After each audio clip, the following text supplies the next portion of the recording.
Ogoh bo'ling, yana bir mudhish fojia haqida shoshilinch xabar e'lon qilindi. Rossiyada ota-onasi fojiali halok bo'lgan bola haqida. Ma'lum qilinishicha, joriy yilning 14-aprel kuni Rossiya Federatsiyasining Astraxan viloyatida ikki yengil avtomobil to'qnashuvi tufayli sodir bo'lgan yo'l transport hodisasi oqibatida O'zbekiston fuqarosi bo'lgan 2013-yilda tug'ilgan o'g'il bola, ismi qisqartirilgan BR, shifoxonaga yotqizilgan. Afsuski, ushbu fojiali hodisa oqibatida bolaning avtomashinada bo'lgan ota-onasi vafot etishgan. Bola yengil jarohat olgan bo'lib, ko'rsatilgan tibbiy yordam tufayli sog'lig'i tiklangandan so'ng uni O'zbekistonga qaytishi va yaqin qarindoshlari qaramog'iga topshirish masalasi o'rganilgan.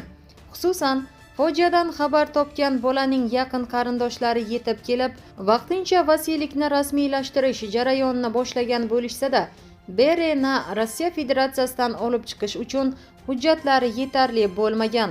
Mazkur masala yuzasidan Rossiya Federatsiyasi bolalar ombudsmani Mariya Lavov-Belova O'zbekiston bolalar ombudsmani Surayyo Rahmonovaga murojaat qilgan.